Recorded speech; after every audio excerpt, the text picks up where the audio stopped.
What's up guys, welcome back to the channel, and today I am back with another top 10 video, this time ranking the top 10 greatest final performances in NBA history. And this video is talking about a single finals game, not an entire series. I may do a video like that in the future, but for right now, we'll be ranking the top 10 greatest finals games in NBA history. And for this list, I ranked my top 10 not based purely off stats. I do value stats, but I also valued things that don't show up on the stat sheet. For instance, most of these players had some kind of iconic moment, they battled through some adversity, or they had great clutch time play down the stretch. So keep that in mind when looking at my top 10 list. Now before I get this video, if you hadn't already subscribed, make sure to do so, and if you could like this video, I would greatly appreciate it. So with that out of the way, let's get into this top 10 list. So first up at number 10, we have LeBron James' Game 1 from the 2018 Finals. And the 2018 playoffs were a great overall run for LeBron James, and this Game 1 was the peak of that run, as he had 51 points, 8 assists and 8 boards on 59, 42, and 91 splits. And those stats on their own are amazing, but what makes this game even better is how LeBron outplayed and demolished that Golden State super team. He outplayed Kevin Durant as well as Steph Curry, and he did that with a supporting cast that was way below standard. And this game was actually the most points LeBron's ever had in a finals game.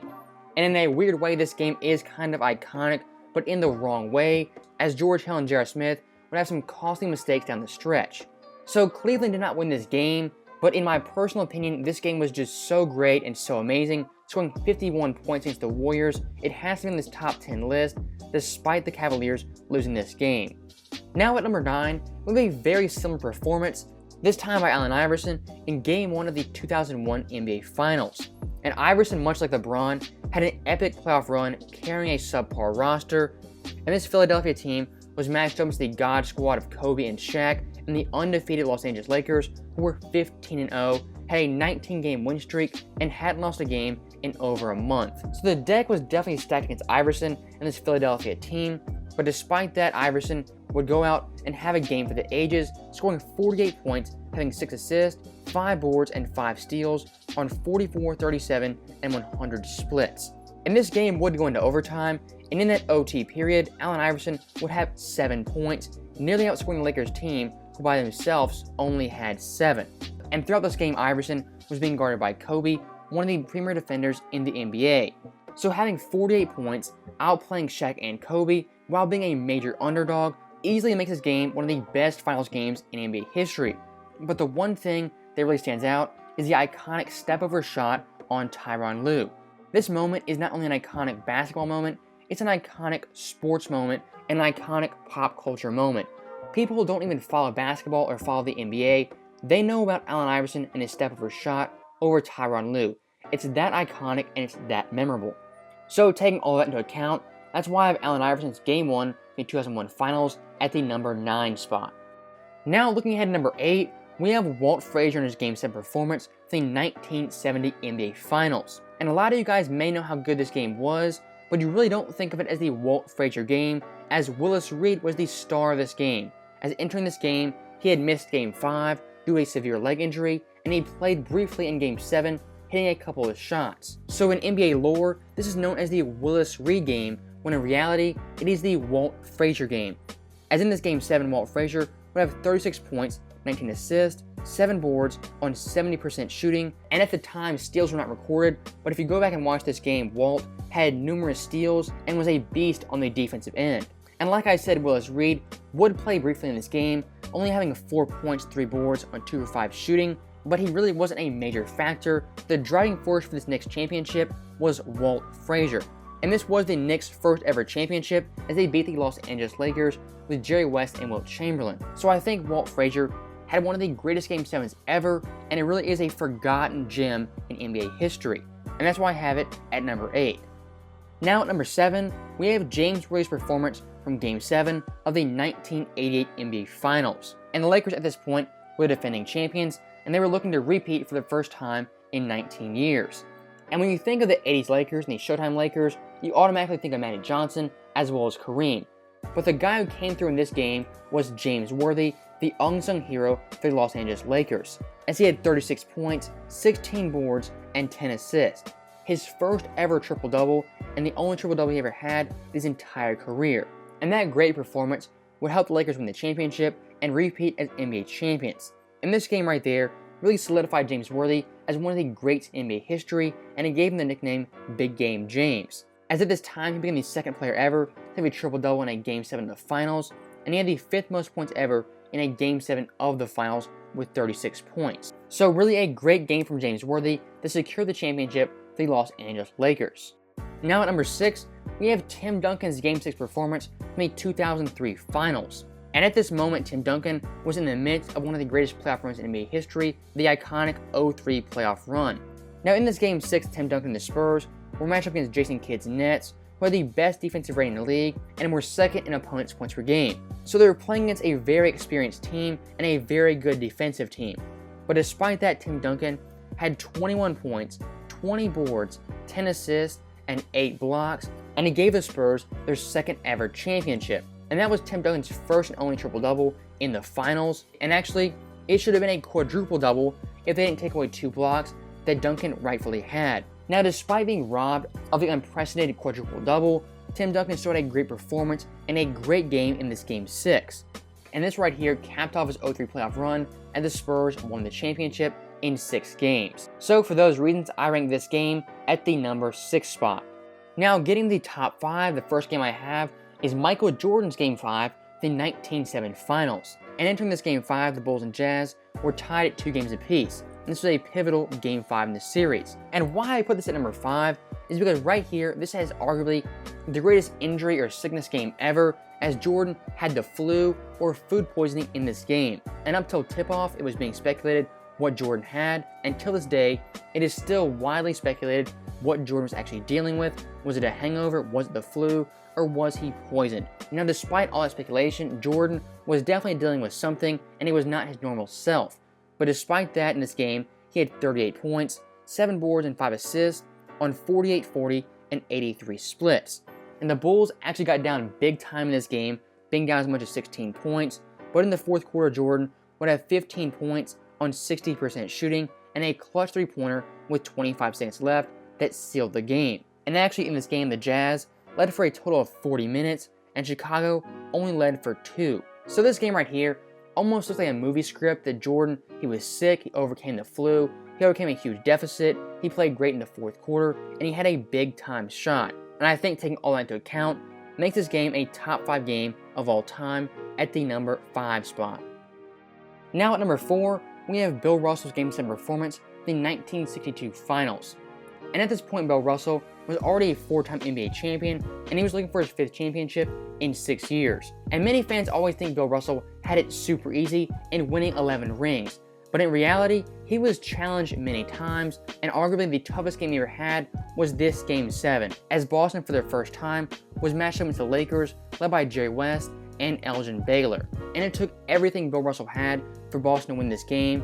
They only won by a mere 3 points, after Russell had 30 points, 40 boards, a Game 7 record, 4 assists on 44% shooting. And he played 53 total minutes, that includes overtime. And Bill Russell, in his own right, was the king of Game 7s, being a perfect 10-0.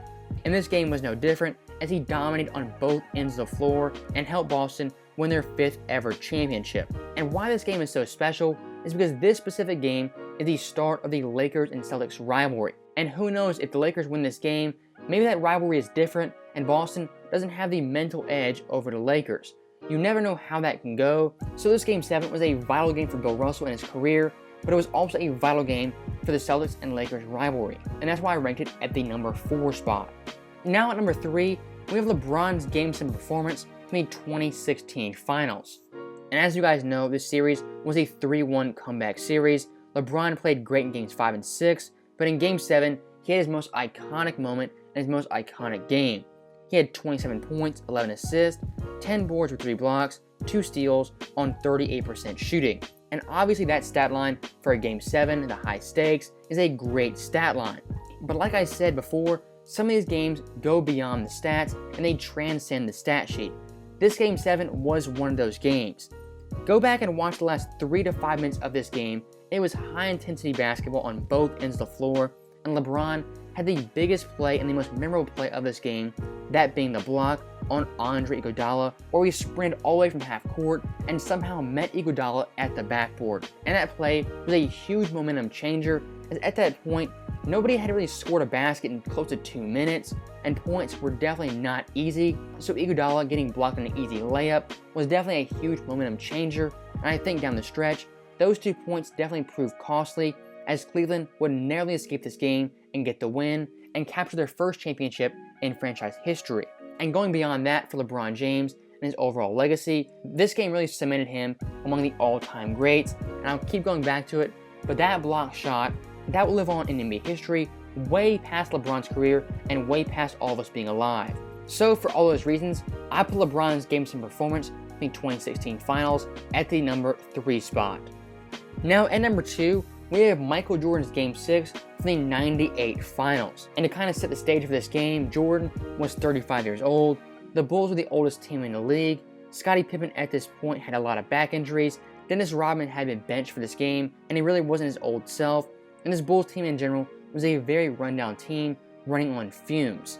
So in this Game 6, Chicago was coming off a very disappointing Game 5 where they blew an opportunity to win the championship at home.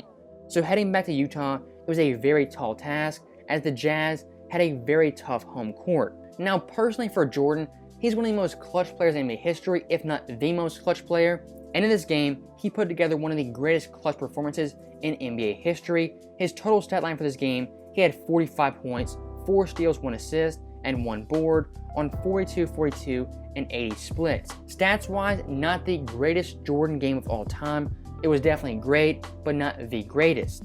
But what elevates his game above the rest is that Jordan down the stretch was absolutely phenomenal. The Bulls were down 3 points with 41 seconds. And in those preceding 41 seconds, Jordan would have a quick layup, getting to the rim and finishing, only taking 4 seconds off the clock.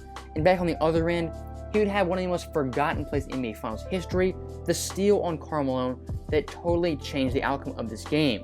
Now, something people don't forget is the next 10 seconds of that game, as Jordan came down on the left wing, went right, pulled back, shot the jump shot, held the pose, and hit the iconic shot over Russell. So Jordan's amazing play on the stretch, combined with that iconic moment of hitting the shot over Russell, and I think adding on to that, this was Jordan's last game ever in a Bulls uniform, and that was the last shot he ever took wearing number 23. And if you take all that into account, I think this is the second greatest Finals game in NBA history. Now finally we get to the number 1 spot and the number 1 game in Finals history. And that game is none other than Magic Johnson's Game 6 of the 1980 Finals. And in this game, Magic and the Lakers were matched up against Dr. J and his Philadelphia 76ers team. And this game right here was a highly anticipated game, as in Game 5, Kareem Abdul-Jabbar had gone down with an ankle injury and he would miss that Game 6. So heading into Game 6 in Philadelphia, it was already a foregone conclusion the Lakers were going to lose this game and it would go back to a Game 7. But one guy, Magic Johnson, had different plans, as in this game as a rookie, he played center, power forward, shooting guard, point guard, small forward. He played every position and he dominated that Philadelphia team, having 42 points, 7 assists, 15 boards, 3 steals on 60% shooting, and a perfect 14 of 14 from the line. And if it's possible, try to wrap your head around that. A rookie playing a pivotal Game 6 of the Finals with a chance to win the championship, and he puts up 42 points, 15 boards, and 7 assists. Try to imagine a rookie in today's NBA doing that on the biggest stage. It simply does not happen. Now, also a couple of unique things about this game is that this game single-handedly won Magic the Finals MVP, as up to that point Kareem was the leader for the award. But Magic was so great in this game and it was so iconic that the voters completely switched their votes and gave Magic the 1980 Finals MVP.